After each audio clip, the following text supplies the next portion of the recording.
Hi hello नमस्कार. पुन्हा एकदा खूप खूप स्वागत आहे आपल्या यूट्यूब चॅनलमध्ये.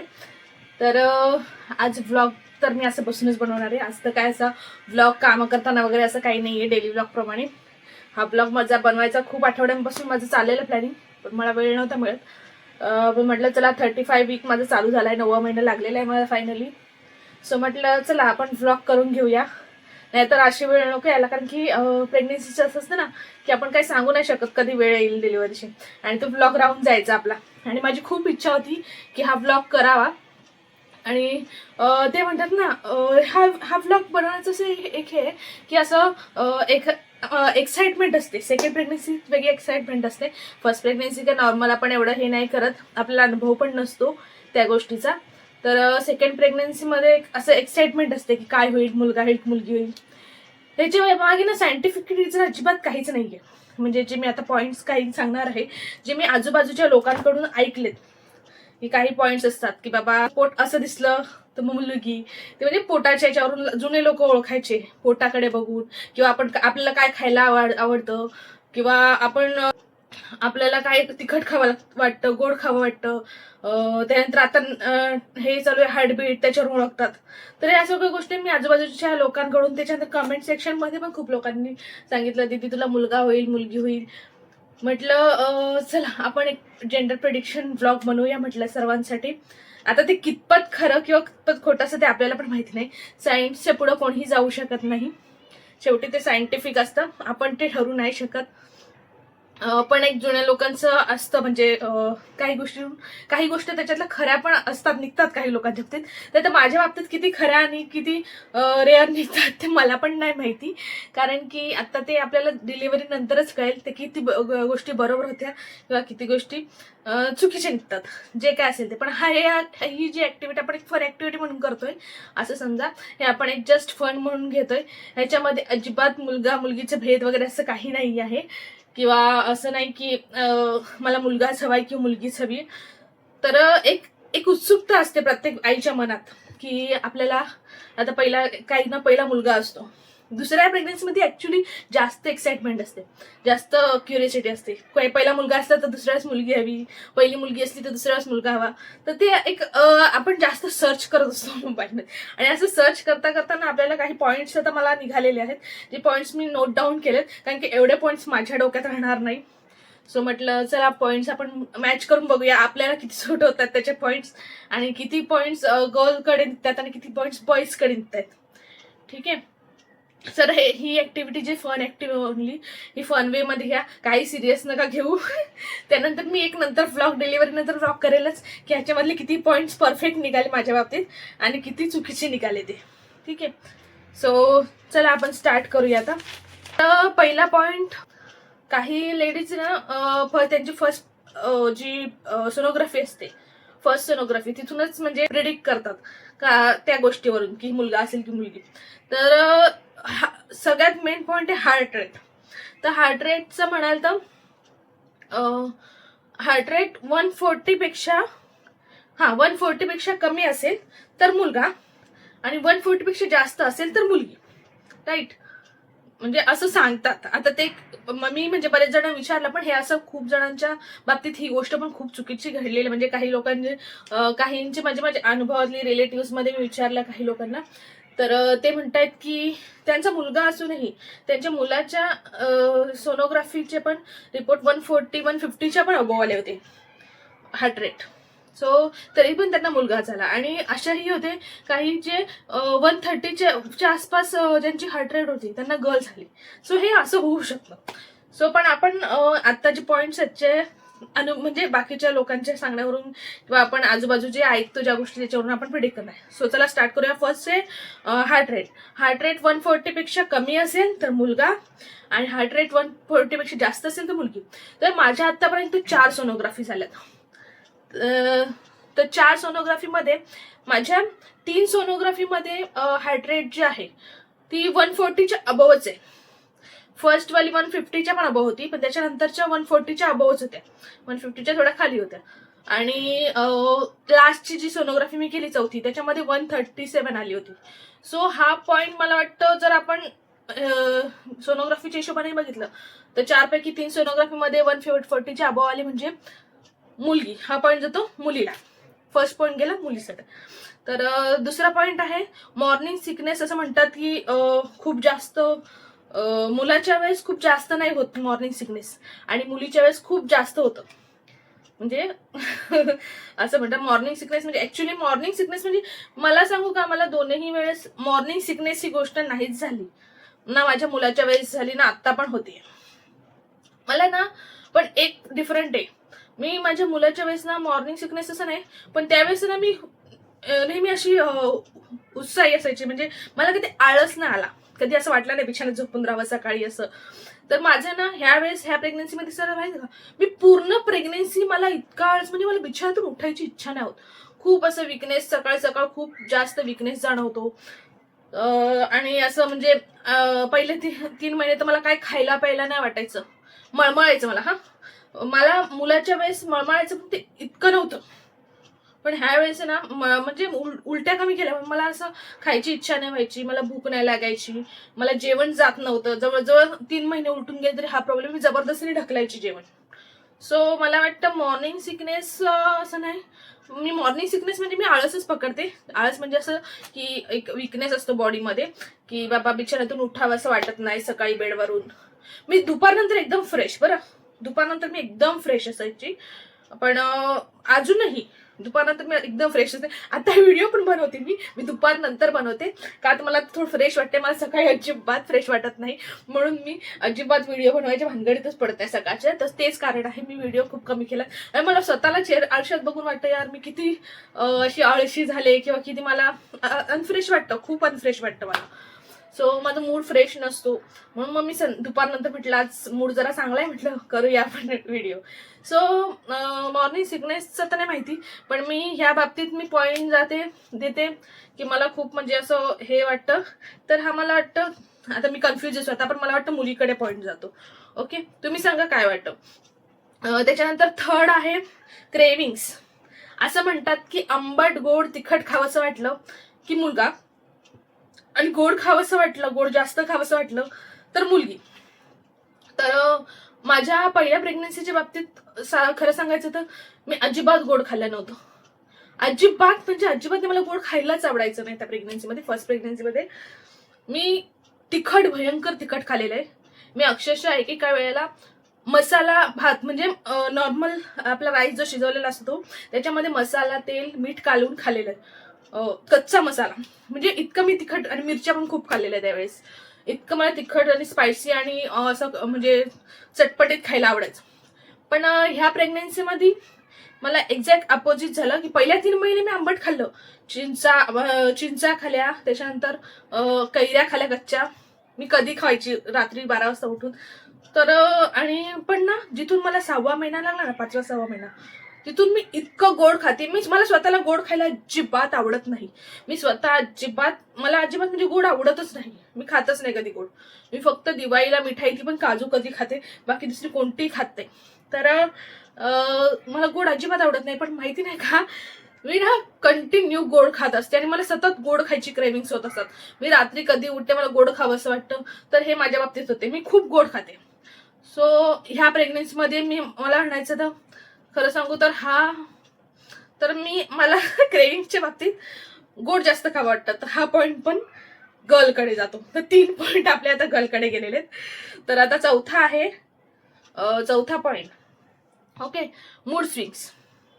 आता मूड स्विंग्स मध्ये पण असं म्हणतात की ज्यांना मूड स्विंग्स होत नाही, म्हणजे असे सतत चिडचिड किंवा हे होत नाही, रागवणं हसणं, तर तिथे मुलगा असतो. आणि जिकडे जास्त मूड स्विंग होतात तर तो पॉईंट जातो मुलीला. ओके, तर मला वाटतं मी पहिल्या वेळेस पण मला मूड स्विंग्स व्हायचे, पण इतके जास्त नाही झाले जेवढे आत्ता होते. मूड स्विंग्सचा पॉईंट पकडला तर मला मूड स्विंग्स आत्ता ह्यावेळेस भयंकर मूड स्विंग्स होत आहेत. मला म्हणजे स्टार्टिंग पासून आतापर्यंत माझे मूड स्विंग्स चालूच आहेत, ते थांबायचं नावच घेत नाहीयेत. कधी खूप चिडचिड करते, खूप जास्त घरातल्यांवर चिडचिड करते, मला छोट्या छोट्या गोष्टींवर राग येतो, छोट्या छोट्या गोष्टींवर रडू येतं. कधी कधी पूर्ण दिवस मी पूर्ण हॅपी असते. माझा नवरा पण विचारतो मला, तुला आज झालंय काय, तू एवढी आज सकाळपासून एवढी उत्साही स्माइली कायस. ते त्याचं कारण मला पण माहिती नसतं. कधी कधी मी 1-2 दिवस मी रात्री नाही म्हणजे असं 8-9च्या दरम्यान अशी एकटीच कोपऱ्यात बसून असं मला खूप रडायला येत होतं. माहिती नाही, कारण माहिती नाही मला. त्या रडण्यामागचं कारण मला स्वतःला माहिती नव्हतं की मी का रडत होते, पण बस रडावंच वाटत होते, मन मोकळपणे रडावंच वाटत होतं, मी रडत बसले होते. तर हे असे मूड स्विंग्स माझे होतात, मूड स्विंग्स. सो मला खूप जास्त मूड स्विंग झालेत. सो हा पॉइंट पण जातो गर्लकडे. ओके. त्यानंतर फिफ्थ बेबी बम्प. तर बेबी बम्पच्या बाबतीत मी खूप कन्फ्यूज आहे. खूप लोक म्हणजे मला आतापर्यंत जेवढे लोक भेटले त्यांनी मला खूप वेळा असं म्हणजे बघून सांगितलं, नाही तुला मुलगा होईल. काही लोक म्हणतात नाही मुलगी होईल. काही लोक म्हणतात नाही तुझं पोट आहे ना त्याच्यावरून वाटते मुलगा होईल. म्हटलं आता आपल्याला त्याचा अनुभव नाहीये, कारण की मला पहिल्या वेळेस मी एवढं ऑब्झर्व नव्हतं केलं की माझं पोट कसं होतं रुद्राच्या वेळेस. तेव्हा आम्हाला एवढं हेच नव्हतं, क्युरिसिटी पण होती काय, बस आपलं बाळ सेफ असावं, बाळ व्यवस्थित असावं एवढंच वाटायचं. काही हो, पहिल्याच एवढं असतं पण दुसऱ्या वेळेस असतं थोडी क्युरिसिटी प्रत्येकाची, माझीच नाही प्रत्येकाची असते. सो त्यावेळेस मी एवढं ऑब्झर्व पण नाही केल्या गोष्टी, आणि मला काही गोष्टी आठवत पण नाही का त्यावेळेस काय झालेलं काय नाही ते. सो मला जेवढं आठवतं तेवढं मला शेअर करण्याचा प्रयत्न करते तुमच्यासोबत.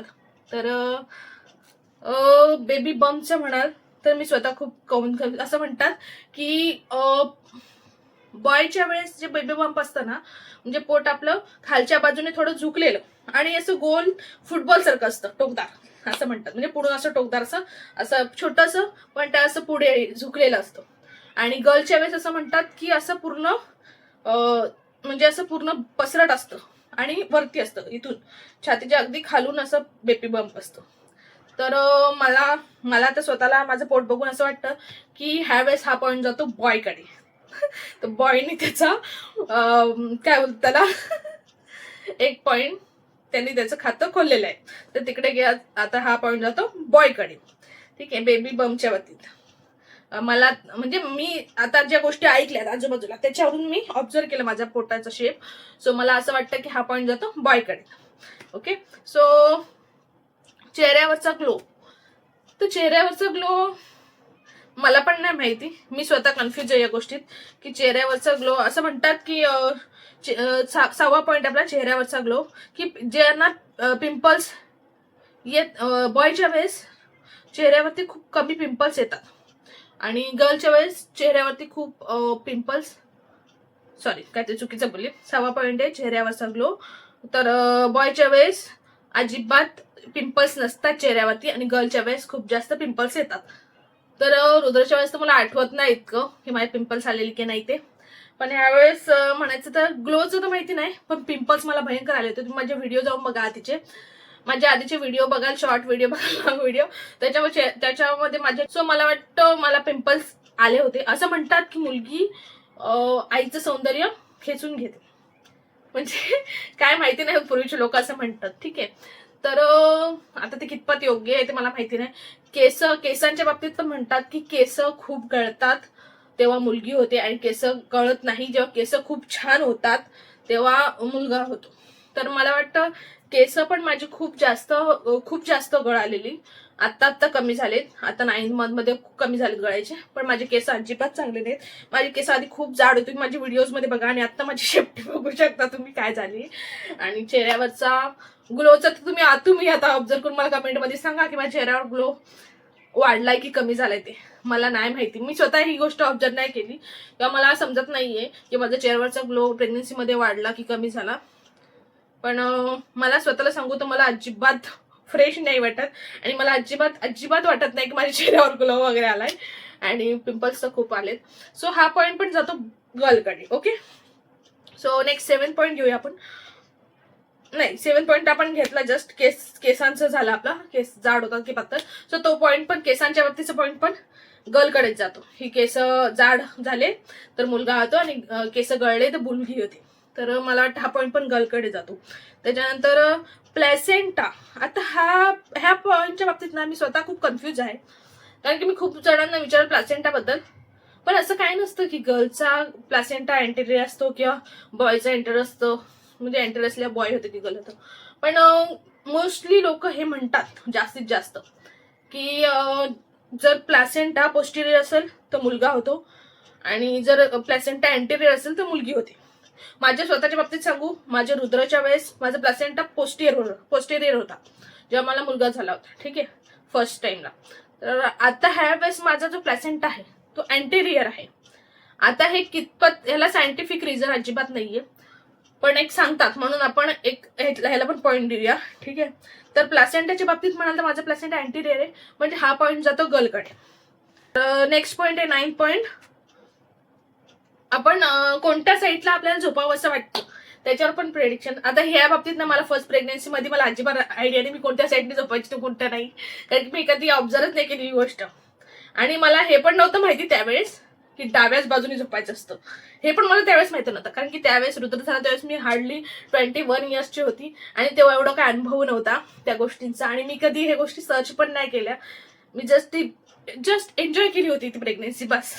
मी फक्त काही गोष्टी ज्या होत्या मला ज्या म्हणजे अशा लक्षात आहेत थोड्याफार, सो त्या मी तुमच्यासोबत शेअर करते.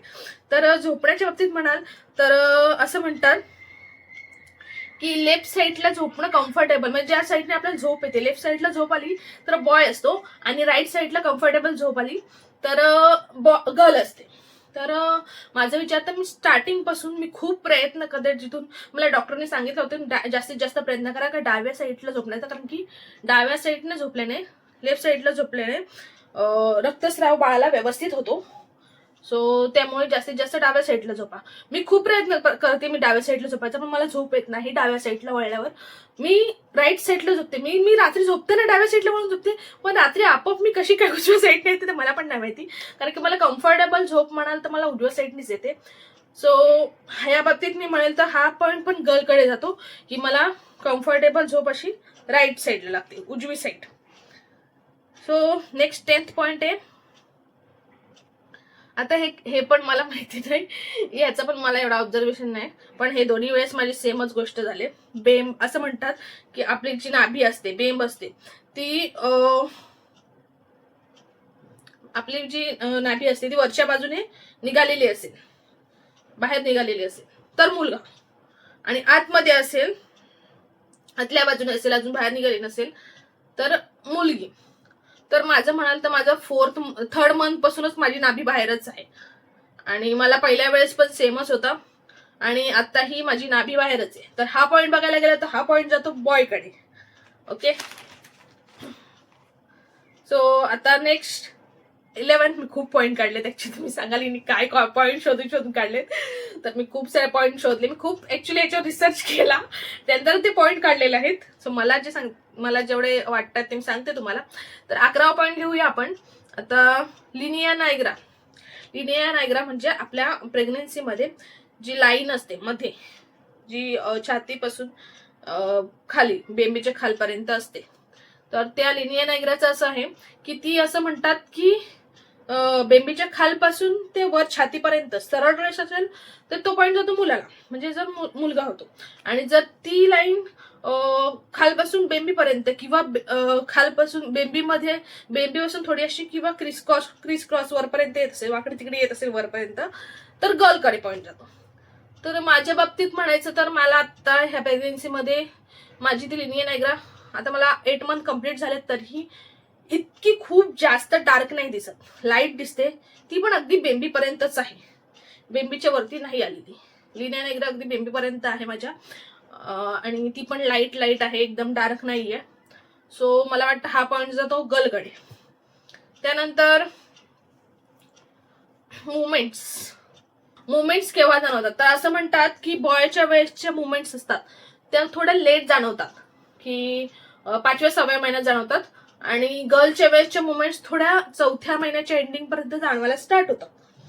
तर मला सांगू तर मी रुद्राच्या वेळेस मला जवळजवळ 6 महिने कम्प्लीट झाले, त्या 6 महिना कम्प्लीट होत आलेला तेव्हा मला मुवमेंट्स जाणवायला लागल्या होत्या, म्हणजे ऑलमोस्ट 6 महिने कम्प्लीटच झाले होते तेव्हा मला ते छोटे छोटे मुवमेंट्स त्याच्या जाणवायला लागल्या होत्या. पण सेकंड ह्या वेळेसच्या प्रेग्नन्सीमध्ये मला मोमेंट्स 4th महिना एंडिंग स्टार्ट झाला, म्हणजे 5th चालू होणार, 4th एंडिंग होणार, अगदी 8-10 दिवस बाकी होते, तेव्हा मला स्मॉल मोमेंट्स जाणवायला लागल्या. सो म्हणजे आधीच आता ह्या वेळेस मला सेकंड प्रेग्नन्सीमध्ये खूप आधी मोमेंट्स जाणवत आहेत, हालचाली जाणवत आहेत. सो मला वाटतं हा पॉईंट पण जातो गर्लकडे.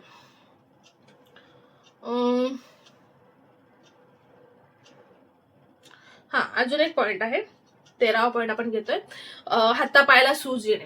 तर हातापायाला सूज येण्याच्या पॉइंट मध्ये आपण जर बघितलं तर मला वाटतं हातापायाला सूज येण्याच्या बाबतीत मला रुद्राच्या वेळेस मला म्हणजे मला हातापायाची सूज म्हणाल ना तर मला आता 8 मंथ मध्ये थोडीशी म्हणजे सूज आली होती, नाही असं नाही, सूज आली होती, पण ती खूप जास्त, जेवढी सूज मला मुलाच्या वेळेस म्हणजे माझ्या रुद्राच्या वेळेस जेव्हा मला 8 मंथ चालू होतं तेव्हा जेवढी सूज, असे पाय खूप असे जास्त सुजलेले तसे होते, त्याप्रमाणे नाही सूज आली सूज, कमी सूज आली ती, पण आता कमी झाली, आता बिलकुल सूज नाहीये. ती काही दिवस 2-4 दिवस सूज होती, त्यानंतर ती कमी झाली आपोआपच. पण रुद्रच्या वेळेस माझी ती सूज कंटिन्यू होती डिलिव्हरी पर्यंत आणि खूप जास्त सूज होती. सो मला सूजच्या बाबतीत मला म्हणाल तर आता नाहीच्या बराबरच आहे सूज, आता सध्या तर नाही, ती आली होती 2-3 दिवस, बहुतेक जास्त वरवर झाली, जास्त हालचाल झाली माझी, त्याच्यामुळे कदाचित आली असेल. कारण की आता वजन वगैरे तसं वाढते, त्याच्यामुळे पायावर थोडा लोड आल्यावर ते होणारच आहे, लोड येतो त्याच्यामुळे. सो हा पॉइंट पण मला वाटतं मी कन्फ्युज आहे, पण तुम्ही सांगा, मी हा पॉइंट पण गलगडी देते, कारण की मला ऑलमोस्ट नाहीच्या बराबरच आहे सूज, एवढी सूज नाहीये जेवढी रुद्राच्या वेळेस होती. सो हे 13 पॉइंट मी सांगितलेत तुम्हाला. आता ह्याच्यातली मोस्टली पॉइंट गर्लकडे जातात आणि दुसऱ्या बॉईजकडे, पण असं काही नाहीये. आता हे आपल्याला डिलिव्हरी नंतर कळेल ह्याच्यातली किती पॉइंट्स बरोबर निघतात आणि किती चुकीचे निघतात. तर तुम्हाला काय वाटतं, मी सांगितलेल्या पॉइंट्स नुसार की मला मुलगा होईल की मुलगी, ते मला कमेंट मध्ये नक्की सांगा, कारण की मी पण खूप एक्सायटेड आहे, मला माहिती नाहीये. असं काही नाही की मुलगा झाला तर मी हॅप्पी नसेल किंवा मुलगी झाली तर हॅप्पी नसेल, आय एम ऑलवेज हॅप्पी, मला मुलगा हो मुलगी हो, फक्त ते व्यवस्थित सुखरूप आणि सुदृढ असू दे, एवढीच इच्छा आहे माझी. बाळ छान असावं, व्यवस्थित असावं, त्याला कोणता प्रॉब्लेम नसावा, बस एवढीच इच्छा आहे. आणि ते व्यवस्थित या जगात जन्माला यावं. पण एक म्हणतात नाही का, एका आईची एक अशी म्हणजे आतून अशी इच्छा असते की आपल्याला काय हवं, तर मला ना अशी क्यूट अशी प्रिन्सेस हवी आहे, म्हणजे मुलीची अपेक्षा आहे मला, असते एक क्युरिसिटी तुम्ही म्हणाल, पण मुलगी झाली तर अति आनंद होईल मला तो आनंद गगनात मावेनासा असेल. पण मुलगा झाला तरी काहीच प्रॉब्लेम नाहीये, शेवटी ते माझंच बाळ आहे. मुलगा हो की मुलगी दोन्ही पण एक समानच आहेत माझ्यासाठी, पण मुलगी झाली तर मला खूप जास्त आनंद होईल. तुम्ही सांगा आता मला काय होईल ते. सो आणि हा जो व्हिडिओ जो एकदम फन वे मध्ये घ्या, याच्यामध्ये सिरियसली काहीही घेऊ नका, ठीक आहे. ह्याच्यात सिरियस असं काही नाही. आणि ह्या ज्या गोष्टी सांगितल्यात मी, या कुठून ऐकून, दुसऱ्यांच्या ऐकून, म्हणजे आजूबाजूच्या आपल्या त्या लोकांच्या अनुभवावरून हे पॉइंट्स काढलेले आहेत. त्याच्यानंतर मी काही रिसर्च करून, म्हणजे खूप लोकांचे व्हिडिओ युट्यूबला वगैरे टाकतात, त्यांच्या अनुभवावरून त्या गोष्टी मी काही काढल्यात. सो ते पॉइंट्स मी काढलेत, तर ते पॉइंट्स बघूया आपल्या बाबतीत किती खरे ठरतात. आणि डिलेव्हरी नंतर पण मी ह्या पॉइंट्सवर एक व्लॉग नक्की बनवेल, एक स्पेशल व्लॉग, की मला माझ्या बाबतीत हे म्हणजे किती खरे ठरलेत, आणि दोनही माझ्या प्रेग्नन्सी मधले कंपॅरिझन पण शेअर करणार मी. सो तुम्हाला काय वाटतं माझ्याबद्दल, मला काय होईल, सो कमेंट्स मध्ये सांगायला विसरू नका, ठीक आहे. आणि चॅनलला लाईक आणि सबस्क्राईब करा, आणि तुमचा सपोर्ट आतापर्यंत जसा आहे तसाच राहू द्या. जास्तीत जास्त लोकांनी सबस्क्राईब करा, लाईक करा. सो चला, मी आता नेक्स्ट व्लॉग घेऊन येईलच, मला नेक्स्ट व्लॉग पण घेऊन यायचा आहे लवकरच. आता माझा अजून एक व्लॉग येईल थोड्या दिवसाने हॉस्पिटल बॅगचा, जो ज्या प्रेग्नेंट लेडीज आहे त्यांच्यासाठी खूप फायदेशीर असेल. मला पण एवढा आहे, पण माझ्या पहिल्या अनुभवावरून, मी पहिल्या वेळेस तर मला काय अनुभव पण नव्हता हॉस्पिटल बॅगचा, तरी पण मी पॅक केली होती, पण ह्या वेळेस मी तुम्हाला व्यवस्थित डिटेलमध्ये दाखवेल. सो चला, भेटूया नेक्स्ट व्लॉग मध्ये, बाय बाय.